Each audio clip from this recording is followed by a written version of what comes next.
യൂട്യൂബിന് വിട. സൂര്യയിലെ എല്ലാ പരമ്പരകളും സംരക്ഷണത്തിന് ശേഷം തികച്ചും സൗജന്യമായി സൺ നെക്സ്റ്റ് ആപ്പ് ഡൗൺലോഡ് ചെയ്യൂ. കണ്ടാസ്വദിക്കാം നിങ്ങളുടെ പ്രിയ പരമ്പരകൾ. ഇതാണോ ഇതാണോ ഇതാണോ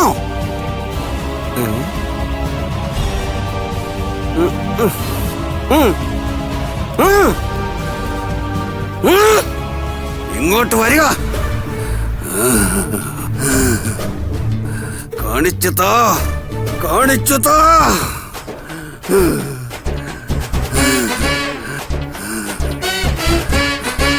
കാണിച്ചു താ.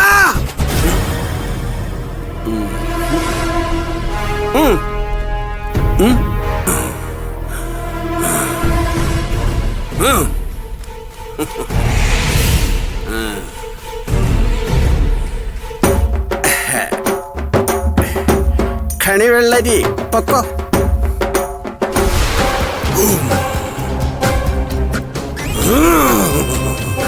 കാണിച്ചതാ കാണിച്ചതാ കാണിച്ചതാ.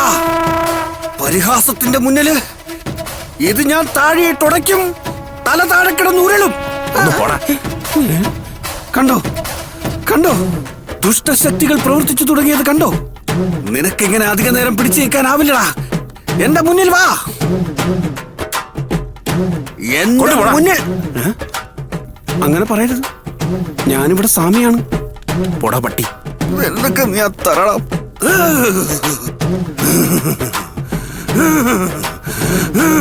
കാണിച്ചതാ കാണിച്ചതാ.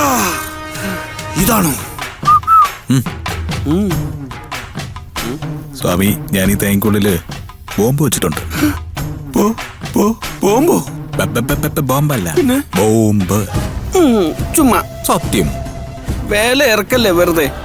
സ്വാമി, ഞാനേ ഈ തേങ്ങക്കുള്ളില് ബോംബ് വെച്ചിട്ടുണ്ട്.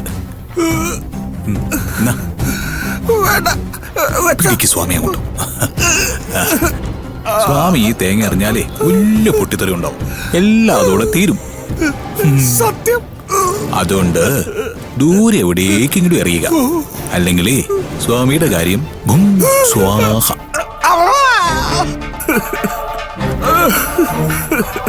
അയ്യോ,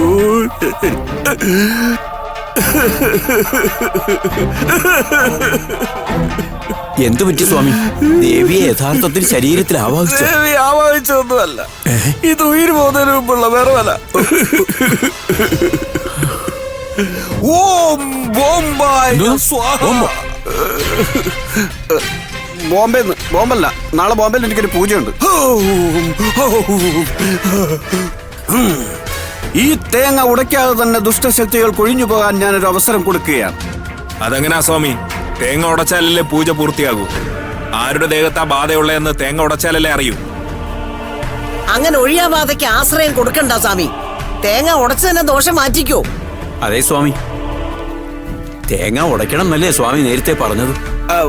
അത് ഞാൻ നേരത്തെ പറഞ്ഞത്. ഇപ്പൊ ഞാൻ പറയുന്നു ഇത് ഉടയ്ക്കണ്ടെന്ന്. അതിന് പകരം ഞാൻ വേറൊരു വിദ്യ ഇതിൽ ചെയ്തിട്ടുണ്ട്. ഇളയസ്വാമി, തലയിരിക്കുമ്പോ വാലാടണ്ട കേട്ടോ. ഓം ക്രീം പരദേ കാമരൂപിണി ബോംബായ കർമ്മണി ജഗശ്രീ ബോംബായ സ്ഫോടനായ സപന്യായ പുരു. സ്വാമി, മന്ത്രം മാറിപ്പോയി. എന്തു പറ്റി സ്വാമി? ഇളയസ്വാമി. സ്വാമി, എന്തായാലും ഇത്രയും സ്ഥിതിക്ക് തേങ്ങ എറിഞ്ഞ് തന്നെ ഉടയ്ക്കണം.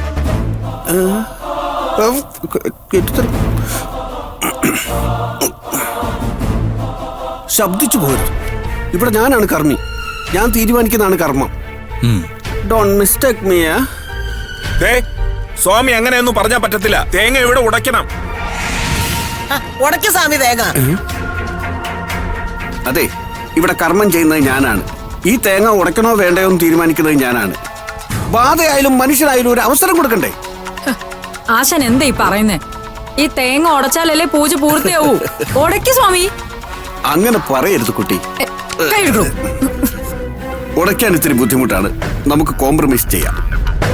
ഓ, അതെന്തൊരു പോക്കൃത്തരോ പണിക്കരെ. സ്വാമി, അതെന്ത് കുന്തെങ്കിലും ആകട്ടെ, സ്വാമി എങ്കിൽ സ്വാമി. ദേ, ഞാൻ പറഞ്ഞ കാശ് സ്വാമിക്ക് തന്നില്ലേ, പിന്നെ എന്തിനാ ഒരു മനമാറ്റം? തേങ്ങ ഉടച്ചാ തീരൂ.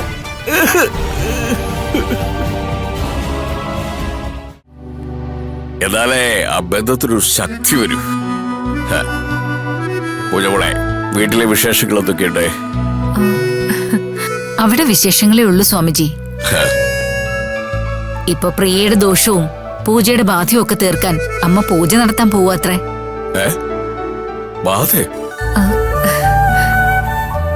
കാര്യങ്ങളൊക്കെ അറിഞ്ഞു കഴിഞ്ഞപ്പോ മോള് ചെന്ന് പ്രിയക്കിട്ടൊന്നു കൊടുത്തു. മോളുടെ ചീത്തവിളിയും പെരുമാറ്റവും ഒക്കെ കണ്ടപ്പോ അത് ബാധയാണെന്ന് അമ്മയും മധുവും കൂടി ഉറപ്പിക്കുകയും ചെയ്തു. അത് ശരി. അപ്പോ ആളെ കാണുന്ന പോലെ അല്ലല്ലേ? അത്യാവശ്യം അക്രമമൊക്കെ ഉണ്ടെന്ന് സാരം. അങ്ങനെയൊന്നുമില്ല സ്വാമി. അന്ന് പെട്ടെന്ന് എല്ലാം കൂടെ ആലോചിച്ചപ്പോ എന്റെ നിലവിട്ട് പോയതാ. പിന്നെ അവളുടെ അടുത്ത് സമാധാനത്തിന്റെ വഴി കൊണ്ട് ഒരു ഉപകാരവും ഇല്ല. അപ്പൊ ബാധ മാറ്റാൻ ഏതോ വിശ്വനാഥ പണിക്കരെ കൊണ്ടുവന്ന് പൂജ ചെയ്യാൻ പോവാത്രേ. ഓ, മനസ്സിലായി മനസ്സിലായി. ആൾ ഈ വക കർമ്മങ്ങളിലൊക്കെ വളരെ പ്രസിദ്ധനാണല്ലോ. സർക്കാരിന് വരുമാന നികുതി അടയ്ക്കുന്ന മന്ത്രവാദിയാണെന്നാ ഞാൻ കേട്ടുള്ളേ. അത്രയ്ക്ക് കാശും വാങ്ങുന്നുണ്ട് സ്വാമിജി. ഇപ്പോഴത്തെ ഒരു പൂജയ്ക്ക് 1.5 ലക്ഷം ചാർജ്. ഓ ശിവ ശിവ. 2-3 ദിവസത്തിനുള്ളിൽ അകാലമൃത്യു സംഭവിക്കുന്നൊക്കെ കേട്ടപ്പോ അച്ചമ്മയ്ക്കാകെ പേടിയായി കാണും. എത്ര പറഞ്ഞാലാ നമ്മുടെ ആളുകൾക്ക് ഇതേക്കുറിച്ചൊക്കെ ഒന്ന് മനസ്സിലാവുക? സാക്ഷാൽ ഈശ്വരനെ ധ്യാനിക്കുന്നവർ ഇമ്മാതിരി വൃത്തികേടുകൾക്ക് തുനിയാറില്ല. പറഞ്ഞിട്ടെന്താ കാര്യം? കാലം പുരോഗമിക്കും തോറും ഇമ്മാതിരിയുള്ള വിശ്വാസങ്ങളാ കൂടി വരുന്നത്. അതിന് അമ്മ ഇപ്പോഴും പൂജമോളുടെ ഏതോ ദോഷം കൊണ്ടാ ഇതൊക്കെ സംഭവിക്കുന്നതെന്ന് വിശ്വസിച്ച ഞങ്ങൾക്ക് തിരുത്താൻ പറ്റണ്ടേ സ്വാമിജി? എന്തിനു തിരുത്താൻ നിൽക്കണം? അവരവരുടെ വഴിയെ പോട്ടെ. ചെയ്തത് മുഴുവൻ തെറ്റാണെന്ന് ഒരിക്കൽ അവർക്ക് മനസ്സിലാവും. അന്ന് തിരിച്ചു ചിന്തിക്കാൻ തുടങ്ങും.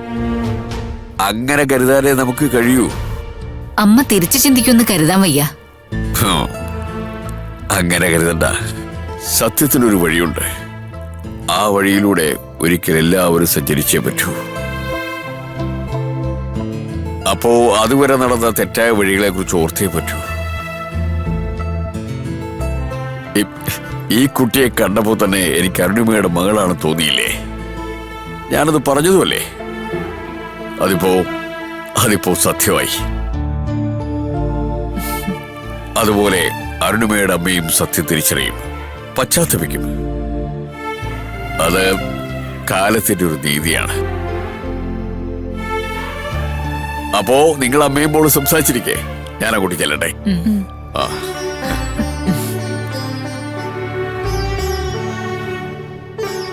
സ്വാമിജിയുടെ വഴിയാണ് അമ്മേ ശരിയായ ഈശ്വരന്റെ വഴി. അദ്ദേഹം പറഞ്ഞതുപോലെ എല്ലാവരും എല്ലാം മനസ്സിലാക്കി സന്തോഷത്തോടെ ഒന്നിച്ച് ജീവിക്കും. എനിക്ക് ഉറപ്പാ.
സാക്ഷിയെ കൊന്ന അപ്പൊ ആരടാ? സാക്ഷിയെ കൊന്ന ആരെന്ന് പറയടാ. അവിടെ ഉള്ളൊരു പെണ്ണ് തള്ളി താഴെ ഇട്ടപ്പോ സാക്ഷി മേട താഴെ വീണു. വിളക്കിന്റെ അറ്റം വയറ്റിന് കുത്തി കയറി. ആ പെണ്ണിന്റെ അമ്മയാണെന്ന് തോന്നുന്നു. അത് ഊരിയെടുത്തു. അത് കണ്ടതോടെ മറ്റുള്ളവരെല്ലാം പോയി.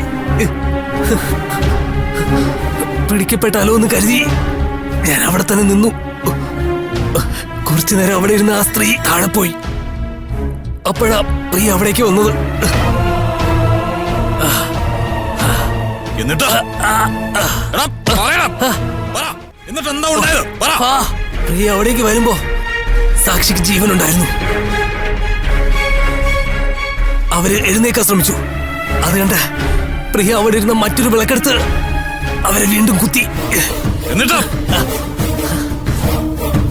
നീ ഇത് നേരി കണ്ടോടാ? കണ്ടു സാറേ, കണ്ടു.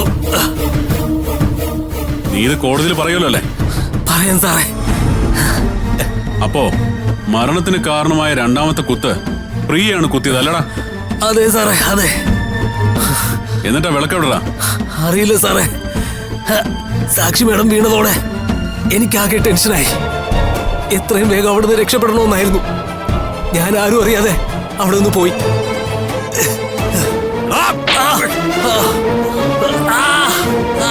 ആ വിളക്കൂടി കണ്ടെത്തണം അർജുൻ. തൊണ്ടി കൂടി ഉണ്ടെങ്കിലേ കൂടുതൽ കേസ് സ്ട്രോങ് ആവും. പക്ഷേ പ്രിയമുണ്ടാവരുതാണല്ലോ, അതിനിപ്പോ എന്ത് ചെയ്യും? കോടതിയില് അവളെ എത്തിക്കുന്നതിന് മുമ്പ് ഞാൻ അവളുടെ വാ തുറപ്പിക്കും.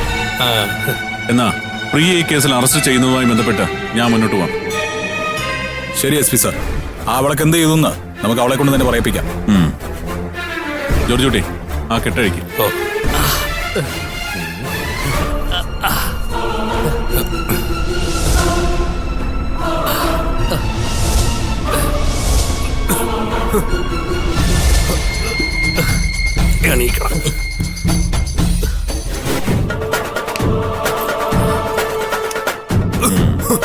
അപ്പോഴേ നമുക്കേ അങ്ങ് സ്റ്റേഷനിലേക്ക് ചെല്ലാം. നടക്കടാ.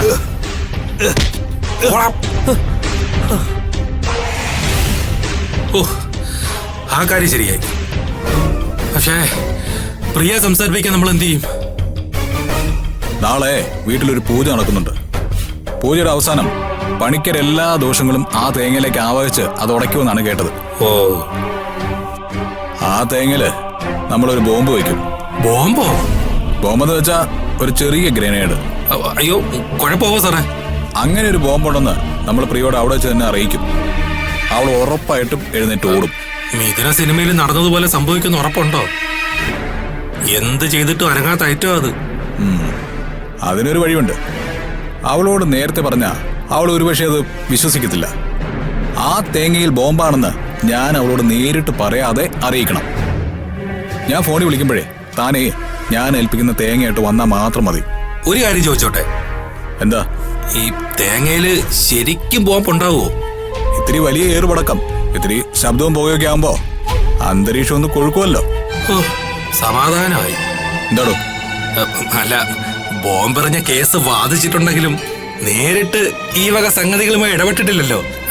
അതാ ഒരിത്. താമ്പാ.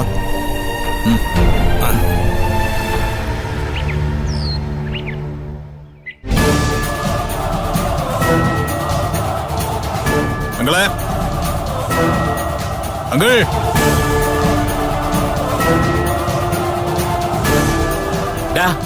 നിന്നോടാരാ ഇങ്ങോട്ട് വരാൻ പറഞ്ഞേ?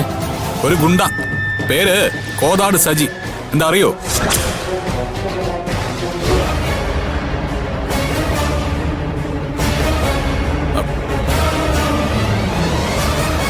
എന്താ? ഗുണ്ടകളും അധോലോക ക്രിമിനൽസുമായി ശങ്കർറാം എന്ന സൽസ്വഭാവിക്ക് ബന്ധമില്ലാന്നാണോ?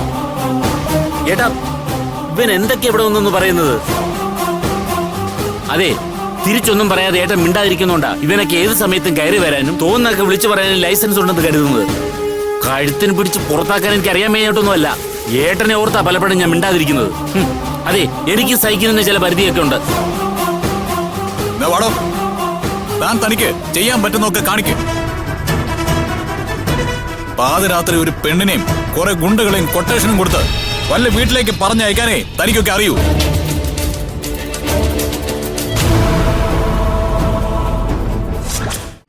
അത് ക്ഷമയുടെയും കാത്തിരിപ്പിന്റെയും വഴിയാണ്. തെളിവുകൾ നമുക്കുള്ള സഹായവുമായി നമ്മളെ തേടി വരും. വിജയം അവസാനം നമ്മളുടേതായിരിക്കും. പറട്ടെ, തുടർച്ചയായി അപ്ഡേറ്റ് ചെയ്യണം. ശരി, എന്നാ ഓക്കെ.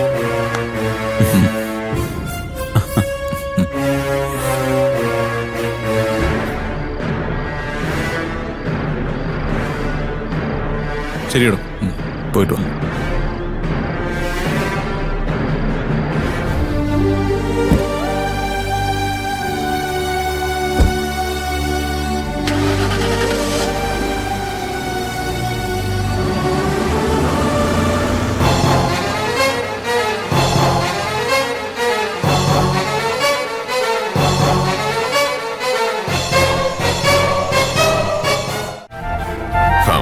പറഞ്ഞു കേട്ടിടത്തോളം ശത്രുക്കൾ വിചാരിച്ചതിനേക്കാൾ പ്രബലന്മാരാണല്ലോ അർജുൻ.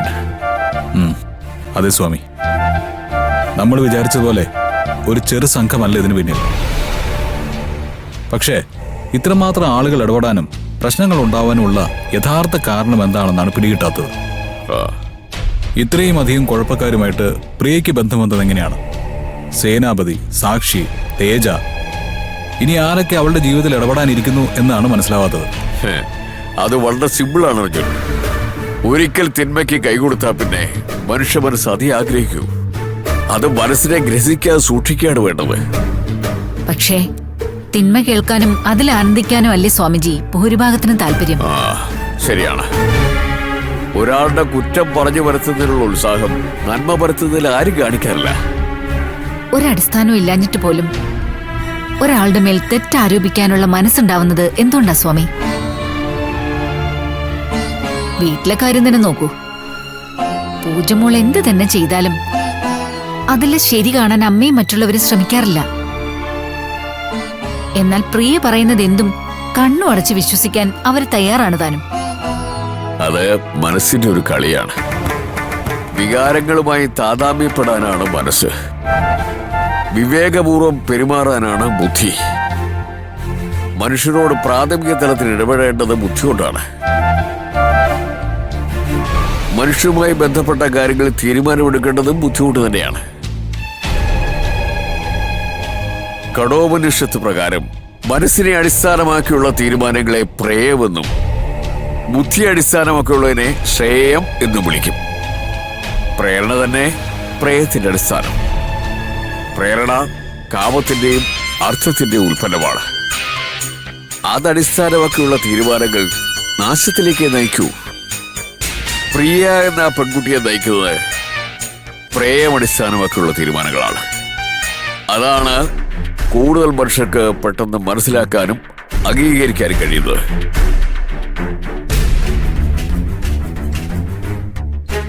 എന്നാൽ പൂജയെ നയിക്കുന്നത് ശ്രേയത്തിന്റെ അടിസ്ഥാനമാക്കിയുള്ള തീരുമാനങ്ങളാണ്. ശ്രേയത്തിന്റെ അടിസ്ഥാനം ധർമ്മവും അതുപ്രകാരം സിദ്ധിക്കുന്ന മോക്ഷവുമാണ്. ആദ്യം കുറച്ച് തടസ്സങ്ങളൊക്കെ സംഭവിക്കുമെങ്കിലും ശ്രേയം തന്നെയാണ് അവസാനം വിജയത്തിലെത്തുക. അക്കാര്യത്തില് സംശയം വേണ്ട. പിന്നെ മറ്റൊരു കാര്യം, അരുണിമയുടെ ചികിത്സ ഏറെക്കുറെ തീരാറായി. ഇനി ഏറിയാൽ 2-3 മാസം. അത് കഴിഞ്ഞ് ഏത് വലിയ വിദ്വാൻ വന്ന് പരീക്ഷിച്ച് നോക്കിയാലും ബുദ്ധിക്കോ ഓർമ്മയ്ക്കോ ഇനി വലിയ ക്ഷതമുണ്ടെന്ന് പറയാനാവില്ല. അപ്പോഴേക്കും തനിക്ക് ഈ കടമ്പകളൊക്കെ മറികടക്കാനുള്ള ശേഷി ജഗദീശ്വരൻ നൽകട്ടെ.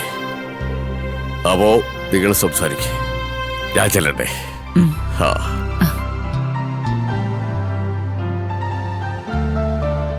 അർജുൻ മോനെ, മോനൊരു കാര്യം അറിയോ? പൂജമോളെ ഞാൻ കണ്ടില്ലായിരുന്നെങ്കിൽ ഈ സൂര്യപ്രഭയിൽ ഇദ്ദേഹത്തിന്റെ പ്രഭാഷണവും ഇവിടുത്തെ സാത്വിക ജീവിതമായിട്ട് ഞാൻ കഴിഞ്ഞേനെ. പക്ഷേ എനിക്കറിയാം ആന്റി. പൂജ മകളാണെന്ന് അറിഞ്ഞ നിമിഷം മുതൽ ആന്റി അനുഭവിക്കുന്ന സംഘർഷം എനിക്ക് ഊഹിക്കാം. അതേപോലെ തന്നെയാണ് പൂജയുടെ അവസ്ഥ. എങ്ങനെയെങ്കിലും അതിനൊരു അവസാനം ഉണ്ടാക്കാനുള്ള പരിശ്രമത്തിലായിരുന്നു ഞാൻ. അപ്പോഴാ ഇങ്ങനെ ഒരു കാര്യം സംഭവിച്ചത്. സാക്ഷിയുടെ കൊലപാതകം നടത്തിയത് പ്രിയയാണെന്ന് അവളുടെ അച്ഛൻ സേനാപതിക്കറിയാം. ആ പക തീർക്കാനാ അയാൾ അവളെ കൊല്ലാൻ ആളെ അയച്ചത്. സൂക്ഷിച്ച എല്ലാവർക്കും നല്ലത്. പക്ഷേ ഇതുകൊണ്ടൊന്നും ഞാൻ ഇവിടെ വിടുമെന്ന് ആരും കരുതണ്ട. ഇവിടെ ഞാൻ പൂട്ടിയിരിക്കും. തിരിച്ചു വരാൻ കഴിയാത്ത വിധം ഇവിടെ ഞാൻ പൂട്ടിയിരിക്കും. പൊളുവോ?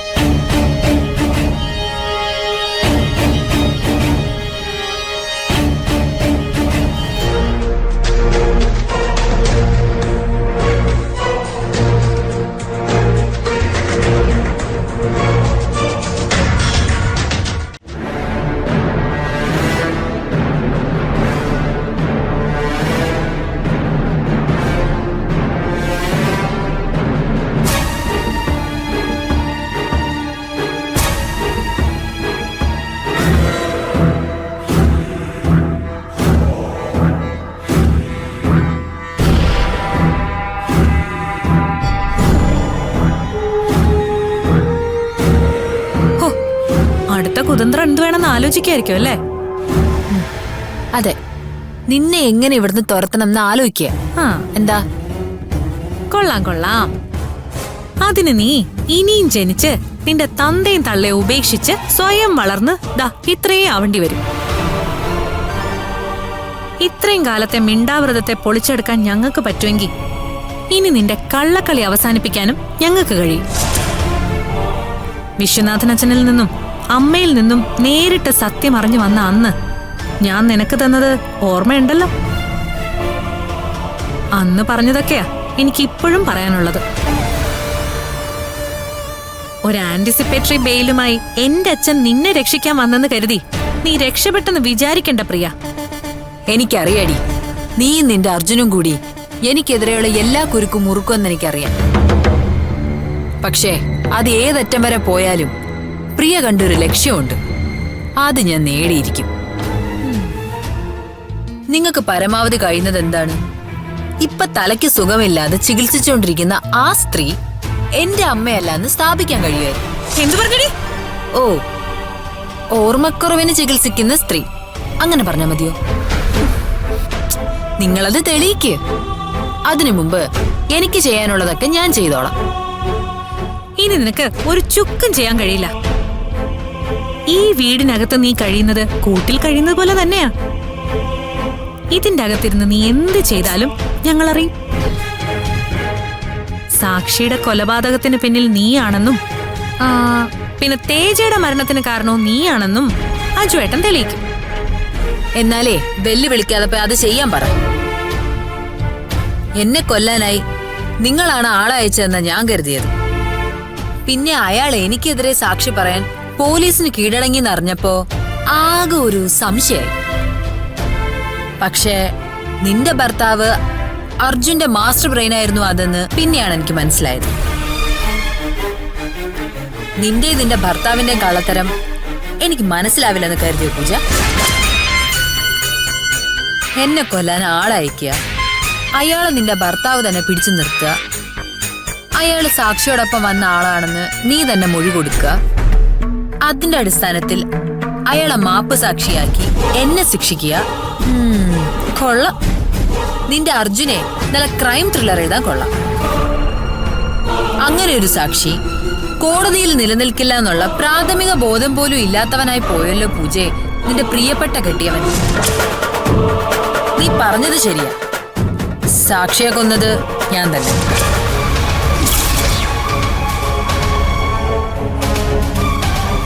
പക്ഷേ അത് ഈ ലോകത്ത് ആർക്കും തെളിയിക്കാൻ പറ്റില്ല.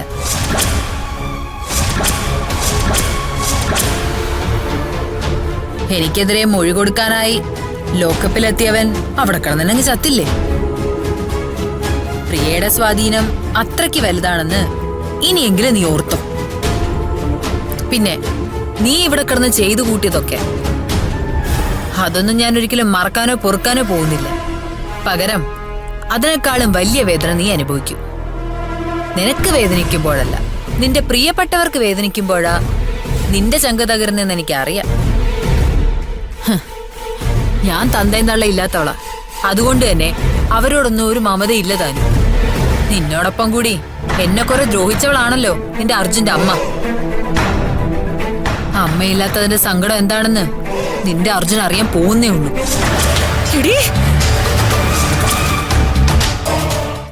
ഇനി ചിലപ്പോഴെങ്ങാനും അത് അച്ഛമ്മയുടെ ദേഹത്ത് കയറി കൂടിയാലോ? ആവാഹന ഉച്ചാടനം ഇന്ന് നടക്കും. പിന്നെ നിന്റെ കൊസറാക്കുള്ള ചോദ്യങ്ങൾക്ക് ഉത്തരം പറയാൻ എനിക്ക് സമയമില്ല. നീ താഴോട്ട് വാ. അല്ല, പറഞ്ഞിട്ട് പോ അച്ഛമ്മ. ഈ ബാധ മറ്റാരുടെങ്കിലും ദേഹത്ത് കയറുവോ? അതേടാ, കേറും. എന്റെ ദേഹത്ത് തന്നെ കേറും. അതോടെ നിന്റെ ഭാര്യയുടെ ഇവിടുത്തെ പൊറുതിക്ക് ഒരു അവസാനമാവും. എന്നെ കൊണ്ട് കൂടുതലൊന്നും പറയിപ്പിക്കണ്ട. ഇവളെ ഒഴിവാക്കിയിട്ടേ ഇനി എനിക്ക് വിശ്രമമുള്ളൂ.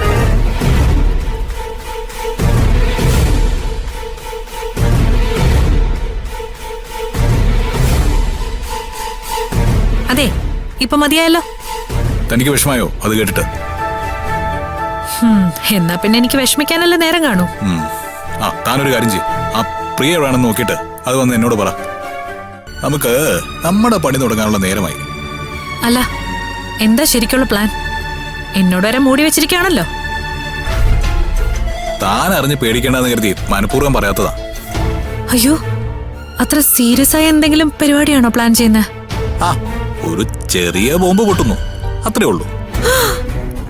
ബോംബോ? ഇതാ, പേടിച്ചോ?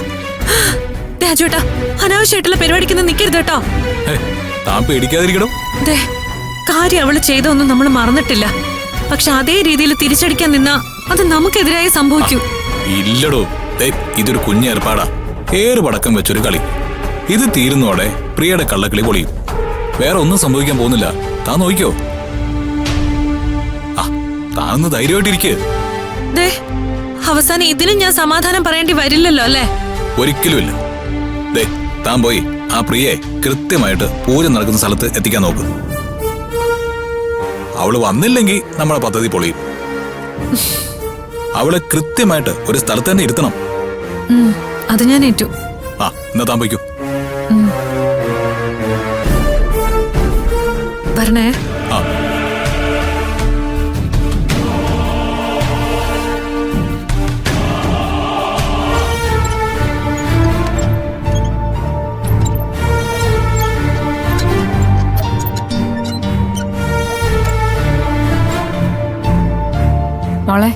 മോളെ ഇവിടെ ഇരിക്കേ. ആന്റി പോയി വസന്തനെ വിളിച്ചിട്ട് വരാവേ.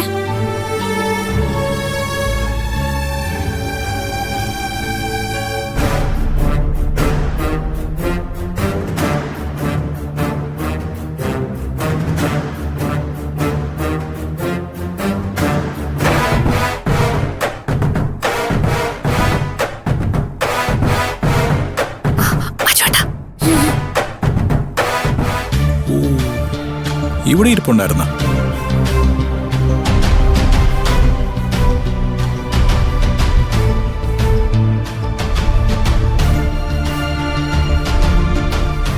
ഹലോ ജോർജ് കുട്ടി, താൻ എവിടെ എത്തി? ഇവിടെ പൂജ തുടങ്ങാറായി. ഞാനേ പുറകിലൂടെ വരാം. ഇല്ലില്ല, തേങ്ങ കളത്തിലേക്ക് എടുക്കും മുമ്പേ ഞാനത് മാറ്റും. താനത് വന്ന് തന്നിട്ട് പോയാൽ മാത്രം മതി. ബാക്കി കാര്യം ഞാൻ നോക്കിക്കോളാം. പിന്നെ മറ്റാരും ഇവരും അറിയാതെ രഹസ്യമായിരിക്കണം. അതെ, നല്ല ബോംബ് തന്നെ ആണല്ലോ അല്ലേ? എറിഞ്ഞിട്ട് പൊട്ടാതൊന്നും ഇരിക്കരുത്. വെറുതെ ബോംബ് എറിഞ്ഞത് പേര് മാത്രമാവരുത്. ഇന്നത്തോടെ എല്ലാം തീരണം. നല്ല ശബ്ദമുള്ള ബോംബായിട്ട് തന്നെ പൊട്ടണം.